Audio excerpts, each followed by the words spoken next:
Di tengah hiruk-pikuk gala amal tahunan di Hotel Mulia Jakarta, cahaya lampu kristal berkilauan memantul di wajah-wajah elit bisnis Indonesia. Tapi malam itu, ruangan tiba-tiba hening. Ki Sinta Wijaya, putri sulung keluarga Wijaya yang terkenal sebagai dibangkir keluarga, melangkah masuk sambil menggandeng tangan seorang wanita muda. Bisik-bisik langsung merebak seperti api liar, dan ayah Sinta, Pak Wijaya, yang sedang berpidato di panggung, terdiam membeku. Mikron jatuh dari tangannya dengan bunyi denting yang memecah keheningan. Sinta merasakan tatapan menusuk dari ratusan pasang mata, tapi dia tetap berdiri tegak. Ini bukan impuls, ini adalah keputusan yang telah dia renungkan berbulan-bulan. Sebagai direktur keuangan di perusahaan keluarga yang menguasai sektor properti di Jakarta, Sinta selalu menjadi tulang punggung.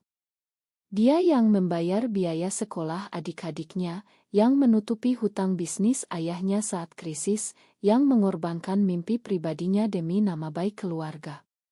Tapi malam ini, dengan Rani di sisinya, Rani yang telah menjadi rahasianya selama 2 tahun, Sinta memilih untuk tidak lagi bersembunyi. Rani, seorang desainer grafis berbakat dari Bandung, memegang tangan Sinta lebih erat. Dia tahu risiko ini. Keluarga Sinta adalah keluarga konservatif, di mana pernikahan heteroseksual adalah satu-satunya jalan yang diterima. Kau yakin? Bisik Rani sebelum mereka masuk. Sinta mengangguk, meski hatinya berdegup kencang. Mereka bertemu di sebuah workshop desain 2 tahun lalu, ketika Sinta sedang mencari rekan untuk proyek branding perusahaan. Percakapan santai berubah menjadi obrolan malam panjang, dan sebelum Sinta sadari, Rani telah menyentuh bagian dirinya yang selama ini terkubur dalam tekanan sosial. Keluarga Wijaya bukan sembarang keluarga. Pak Wijaya, seorang pengusaha sukses dari era Orde Baru, selalu menekankan nilai-nilai tradisional Jawa, harmoni, kehormatan, dan kelanjutan garis keturunan. Ibu Sinta, Bu Wijaya, adalah wanita yang taat pada suaminya, meski diam-diam menderita karena pilihan hidupnya sendiri. Adik Sinta, Andi, yang baru lulus kuliah, melihat kakaknya sebagai idola, tapi malam ini, Andi berdiri di sudut ruangan dengan wajah pucat, tidak tahu harus bereaksi bagaimana. Setelah kejadian itu, Pak Wijaya langsung menarik Sinta ke ruang belakang. Apa yang kau lakukan, Sinta? Kau hancurkan nama kita. Suaranya gemetar karena marah dan kecewa. Sinta menatap ayahnya, mata yang biasanya penuh hormat kini penuh tekad. Ayah, aku lelah berpura-pura. Aku mencintai Rani, dan itu bukan dosa. Pak Wijaya menggelengkan kepala, di Indonesia ini, itu bukan pilihan. Kau tahu betapa sulitnya bisnis kita jika rumor ini menyebar. Klien kita, mitra kita, mereka semua konservatif. Malam itu berakhir dengan Sinta dan Rani meninggalkan gala lebih awal, diikuti oleh tatapan penuh penilaian. Di mobil, Rani bertanya, apa selanjutnya? Sinta menghela napas panjang. Aku harus menghadapi keluarga besok. Tapi setidaknya aku mulai jujur. Mereka pulang ke apartemen Sinta di kawasan Sudirman, di mana rahasia mereka selama ini aman. Tapi sekarang rahasia itu telah terbuka, dan badai baru saja dimulai.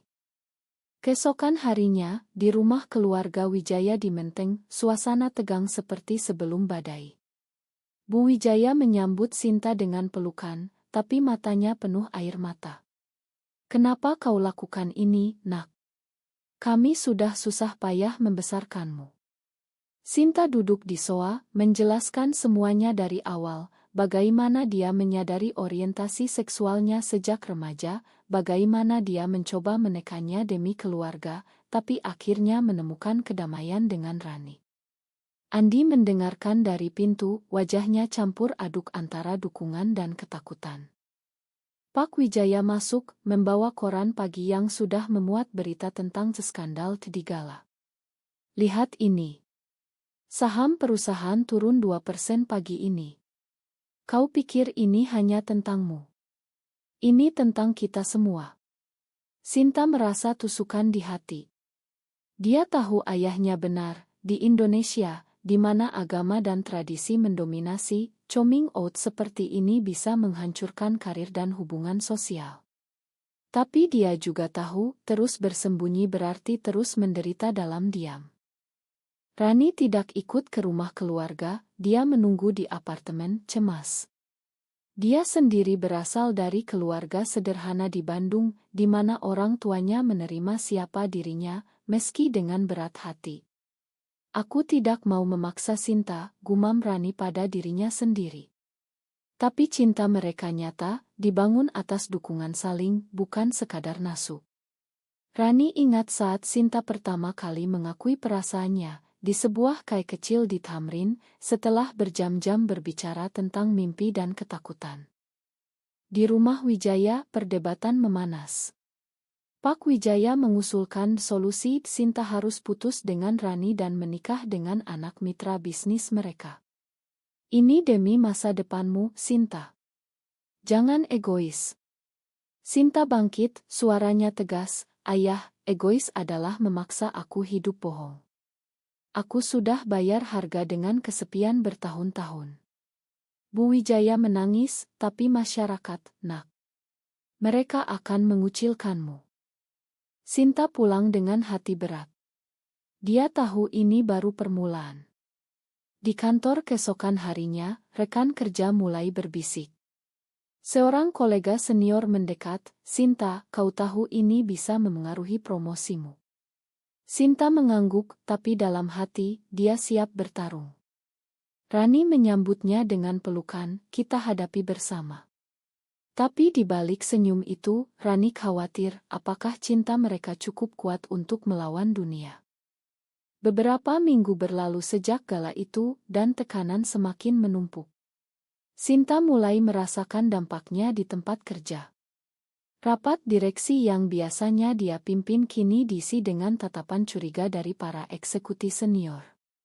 "Kita harus fokus pada bisnis," kata Pak Budi, mitra ayah Sinta, tapi nada suaranya menyiratkan ketidaknyamanan. Sinta tahu, di balik itu, ada pembicaraan rahasia tentang menggantikannya.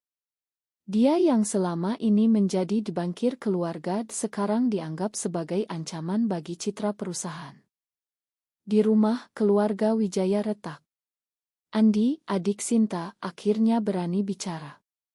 "Kak, aku dukung kamu." Tapi ayah marah besar. Andi, yang berusia 22 tahun, sedang mencari pekerjaan, dan dia tahu dukungannya bisa membuatnya kehilangan dukungan finansial dari ayah.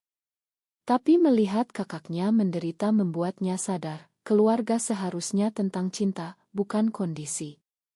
Bu Wijaya diam-diam bertemu Sinta di sebuah kai. "Ibu mengerti, nak.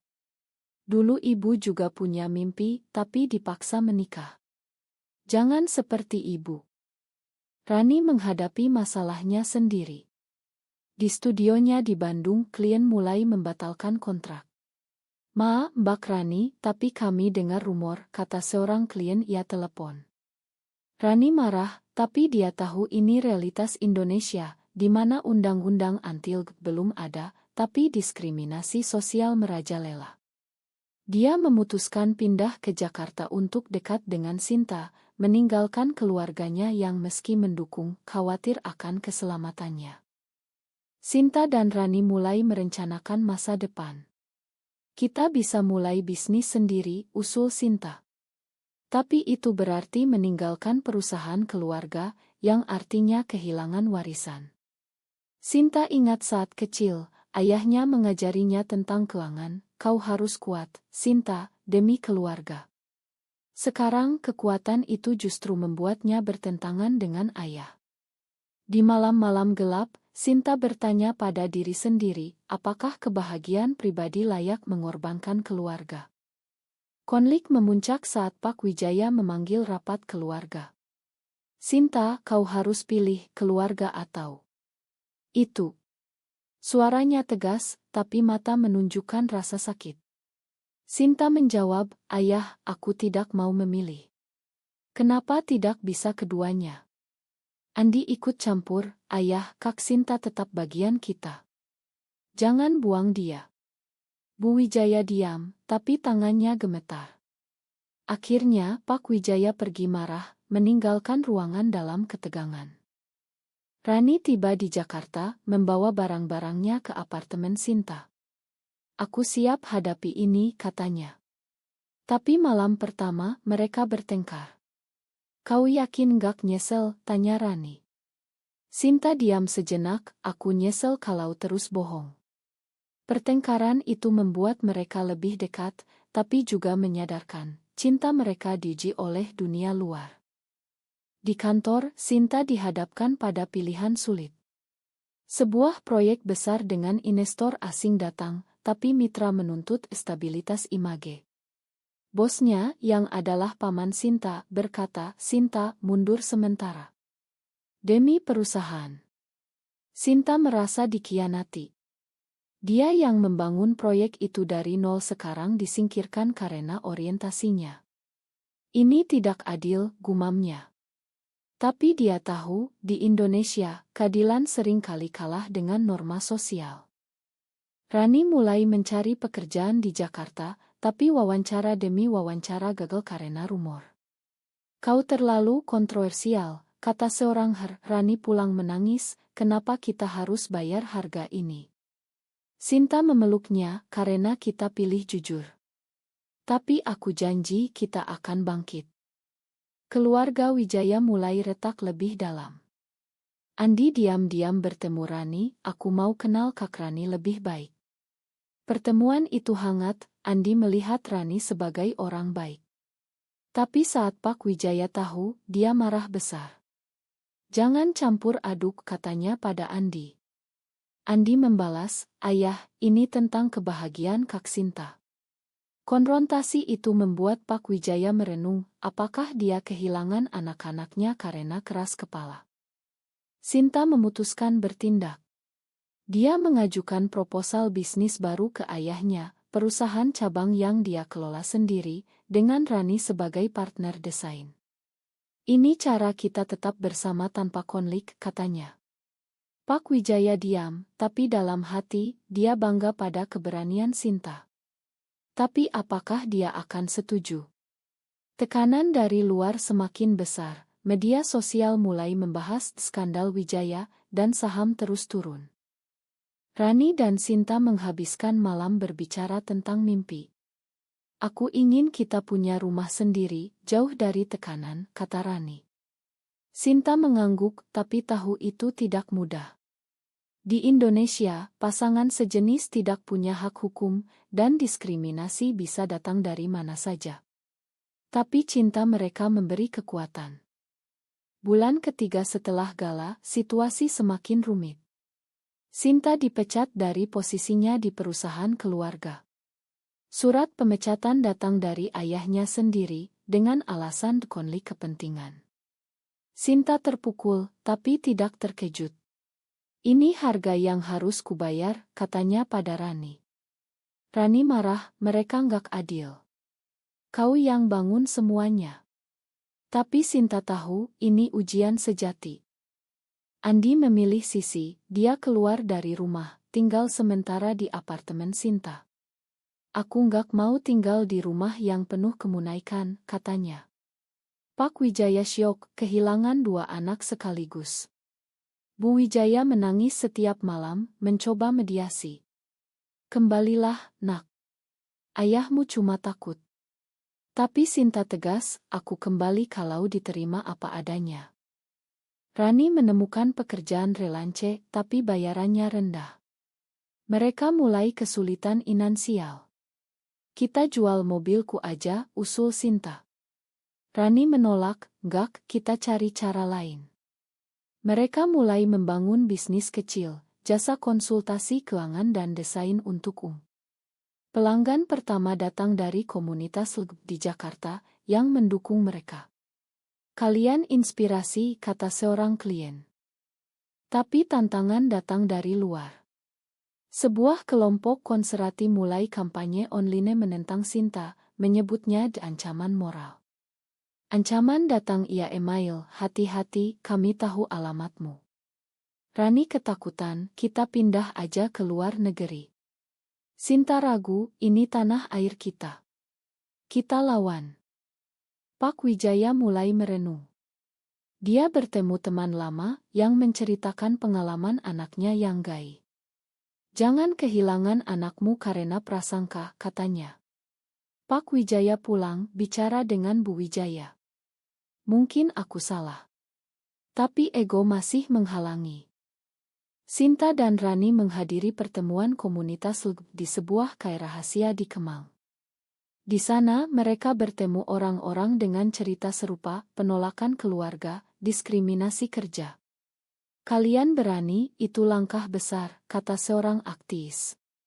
Sinta merasa tidak sendirian, tapi juga sadar risiko. Di Indonesia, meski tidak ilegal, kekerasan terhadap LGB sering terjadi. Andi mulai bekerja paruh waktu membantu bisnis Sinta. Kak, aku bangga sama kamu. Tapi dia rindu rumah. Suatu malam, dia menelepon ayahnya. Ayah, Kak Sinta bahagia sekarang. Pak Wijaya diam, tapi suaranya lembut, aku kangen kalian.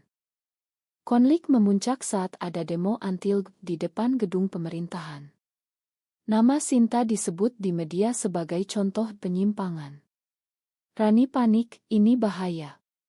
Sinta memutuskan bicara publik, dia menulis artikel di blog, menceritakan perjuangannya.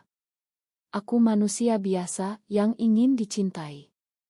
Artikel itu viral, mendapat dukungan dan hujatan. Bu Wijaya diam-diam bertemu Sinta. Ibu dukung kamu. Ayah mulai berubah. Sinta menangis, terima kasih, Bu. Tapi perubahan butuh waktu. Rani dan Sinta bertengkar lagi. Kau terlalu berisiko, kata Rani. Sinta balas, kalau enggak sekarang, kapan? Mereka berdamai, tapi luka mulai terakumulasi. Pak Wijaya akhirnya menelepon Sinta. Datanglah ke rumah. Kita bicara. Sinta setuju, tapi bawa Rani. Pertemuan itu tegang, Pak Wijaya lihat Rani, siapa dia sebenarnya? Rani jawab tenang, saya yang mencintai putri ayah. Diskusi panjang, Pak Wijaya akui prasangkanya, tapi khawatir masyarakat. Bagaimana masa depan kalian? Sinta jawab, kami bangun sendiri. Andi senang, ini langkah baik. Tapi di luar, ancaman nyata, mobil Sinta dirusak. Polisi tidak serius, ini cuma andalisme. Rani takut, mungkin kita mundur. Sinta tegas, tidak. Kita lanjut. Bisnis mereka mulai berkembang, tapi harga emosional tinggi. Sinta kehilangan teman lama, Rani rindu keluarganya. Tapi cinta mereka tumbuh lebih kuat. 6 bulan setelah gala, perubahan mulai terlihat. Bisnis Sinta dan Rani berkembang, mereka dapat kontrak besar dari perusahaan Progresi. Ini bukti kita bisa, kata Sinta. Rani tersenyum berkat dukungan komunitas. Keluarga Wijaya mulai pulih. Pak Wijaya undang Sinta dan Rani makan malam. Aku minta maaf, katanya.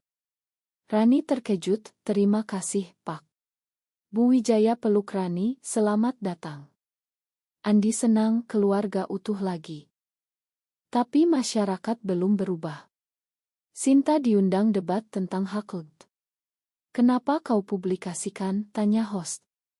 Sinta jawab, karena diam berarti setuju dengan diskriminasi. Debat itu sengit, tapi Sinta menang simpati banyak orang. Rani menghadapi pengkhianatan, teman lama bocorkan info pribadi ke media. Kenapa kau lakukan ini? Tanya Rani. Teman itu jawab, aku takut terlibat. Rani sakit hati, tapi belajar, tidak semua orang bisa dipercaya. Sinta merenung tentang pilihan, apakah coming out benar. Dia ingat masa lalu, saat remaja, dia suka teman perempuan tapi tekan. Aku bayar harga dengan depresi, gumamnya. Sekarang, meski sulit, dia bebas. Andi mulai aktif di komunitas, membantu adik-adik LD. Terima kasih Kak, kau buka mata aku. Pak Wijaya lihat perubahan Andi, mulai ikut belajar. Tapi badai baru, ayah Rani sakit, minta Rani pulang. Jangan bawa Sinta, katanya. Rani dilema keluarga atau cinta. Aku pergi sendiri, katanya. Sinta mengerti, tapi sedih. Di Bandung, ayah Rani bicara, aku terima kamu, tapi masyarakat susah. Rani jawab, aku bahagia, Pak.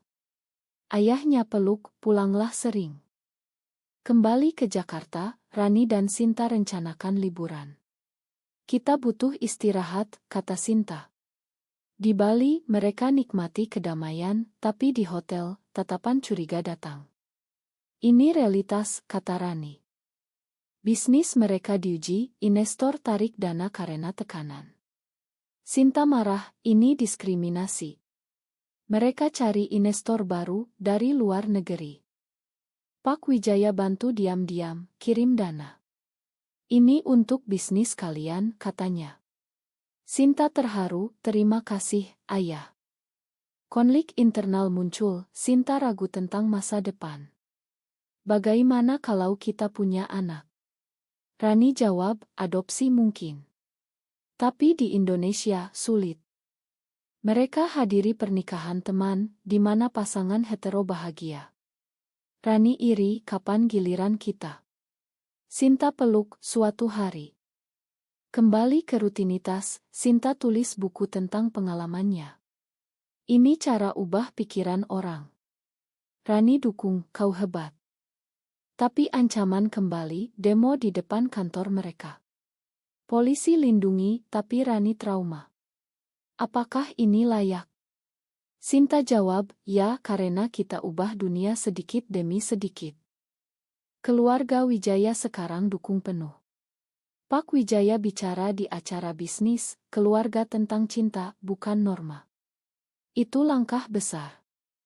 Rani dan Sinta semakin dekat, tapi tahu perjuangan belum selesai. Setahun setelah gala, Sinta dan Rani berdiri lebih kuat.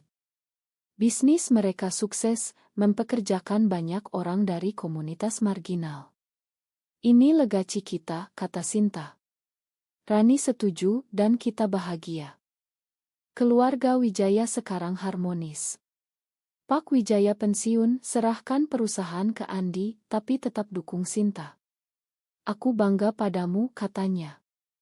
Bu Wijaya sering kunjungi, bawa makanan untuk Rani. Tapi masyarakat masih berubah lambat. Sinta jadi aktivis, bicara di seminar. Diskriminasi harus berakhir. Banyak dukungan, tapi juga ancaman. Rani hamil melalui donor, pilihan berani. Ini mimpi kita, katanya. Sinta gembira, tapi khawatir bagaimana anak mereka nanti. Andi menikah, undang Sinta dan Rani sebagai tamu kehormatan. Kalian inspirasi pernikahan aku, katanya. Konflik terakhir, undang-undang anti-LGBTQ diusulkan di BR. Sinta ikut petisi, kita lawan. Rani dukung, meski takut. Di akhir tahun, mereka rayakan ulang tahun Rani di rumah. Keluarga berkumpul, tertawa. Tapi Sinta renung, harga yang dibayar, kehilangan pekerjaan, teman, ketenangan, apakah sepadan? Mereka tidur, tangan bergandengan. Pagi harinya, berita baik, petisi sukses, undang-undang ditunda. Tapi pertanyaan tetap, apakah keberanian Sinta benar, atau egois yang merusak harmoni keluarga?